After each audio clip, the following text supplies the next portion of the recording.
لرې که یار څه کوې لکه کیک راپورې مشته لاړ ځه خپل کار کوه ورور والله که دې پرېږدم چې کسره پر دنیا زه و تا سره پاتې شم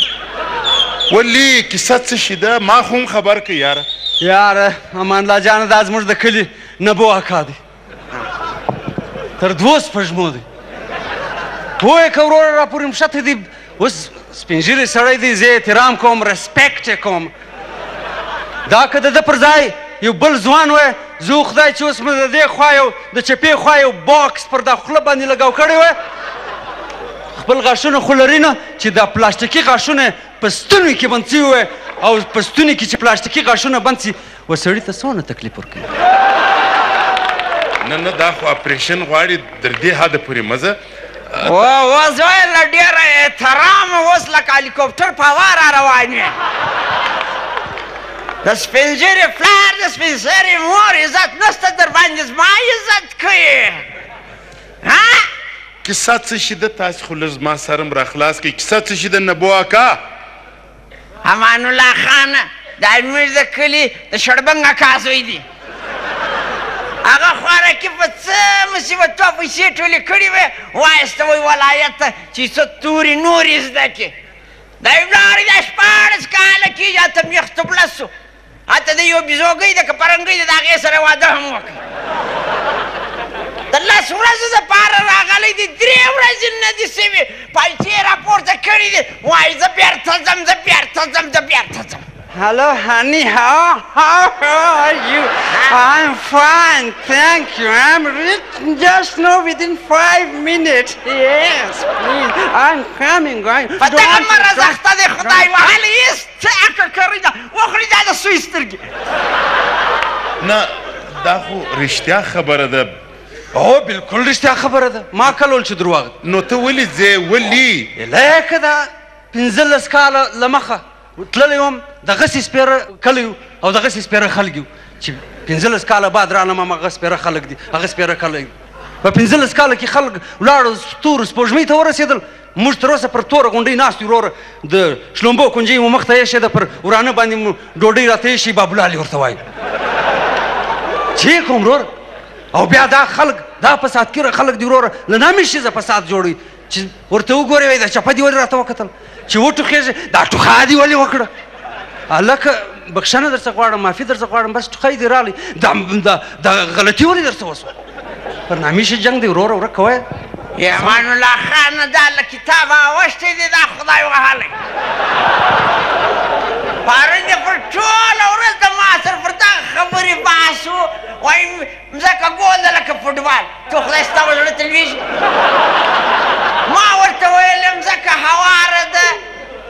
دی وایي یا ته په ساینس و ټنټالوجي نه پوهېږم زه اوس هم وایم چې مځکه ګول ده لکه فوټبال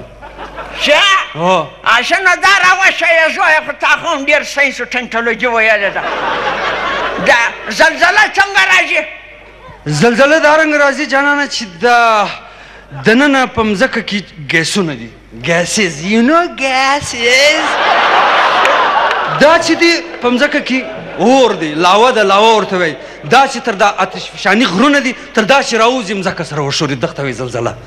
زه دا مځکه ځکه بخار دیګ دی چې ور سره وشورېږي مځکه د غوایي پر یو شکر ولاړه ده دا یو شکر چې ستړی شي نو دا مځکه پر دا بل شکر راواوړي نو دلته مځکه سره وشوري دې ته وایي زلزله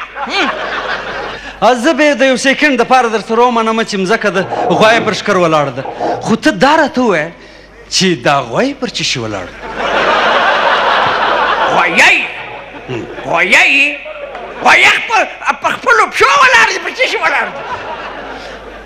غوایي خو به نوم دا پښې په خان آباد یو ځای ته کې کړي که دا رنګه ولاړ یا په پښو بیا کار نه لري لیکن په خدای چې خپلو پښو دې واچوم دا در پوه که یاره دا مغزه یې راوخوړل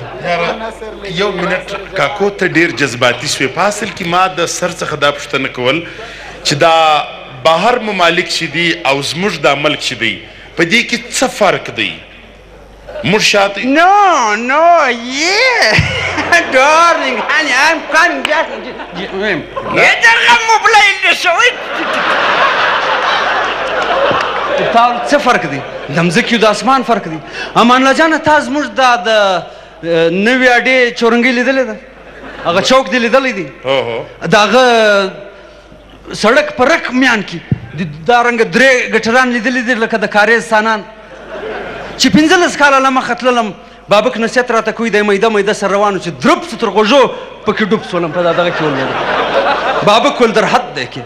لا خوا چې راله تلم 15 کاله بعد هغه درې ګټران پر هغه ځای باندې وو دغسې واجب خولې ولاړې وې دغسې میده میده سره را روان وم زه د ښار سیل کوم چې څه بدلون کې راغلی دي درب سو بیا پکې وموښتل بابک ول در حد دی کې موږ یې په در حدو سره چلو ورو رویه ته نن ډېر په سړکانو کې نه ګایېږې وروره د هغه ځای سړکان تا نه لیدلي د دې ځای سړکان ماتو ګوټ دي چې لږ اوبه راشي وروره شیلې دي وبهیږي د هغه ځای سړکان کاکو تا لیدلي نه دي چې داسې دي لکه شیشه دا ستا مخ پکې معلومیږي امان الله خانه شیشې خو به خلک په کلکینانو پر شندانو کې لګولې تو خدای شیشې ورته مځکو دي چې دی یې پکې لګوي زه هریانه یم چې دوی ژوند څنګه فرق کوي ولا چې د هر دویم انګریز پښې ماتي تر دې خوا زموږ مات ګوډ روډونه شي څوک سړی ونه په شکه شي خبره دا کول غواړم چې د انګریزانو هیواد د هغوی دی هغوی که ښایسته کړی دي د خپل ځان دپاره یې ښایسته کړی دي زموږ په هیواد کې چې کم دا مسلې دي دا ستونزې دي دا روډونه مات دي د دې دپاره انګریزان نه راځي د دې دپاره به ما او تا جدوجهد کوو ما او تا به الیزلي کوو او د خپل روډونه به جوړوو که هر سړی را ولاړ سي او خپل هیواد پرېږدي او بلې خواته ولاړ سي نو دا زموږ هیواد به څوک را جوړوي امان الله جانه دا رنګه په انسانیت مو پوه که ده خو ډنډه راپسې راخیستې ده وروره ټیک دی نه ځمه خپل بچیان دلې راغواړم بس خوشحاله یاست اوس خوشحاله یې کاکو او درځه زوی نامونه ختم شوي درځه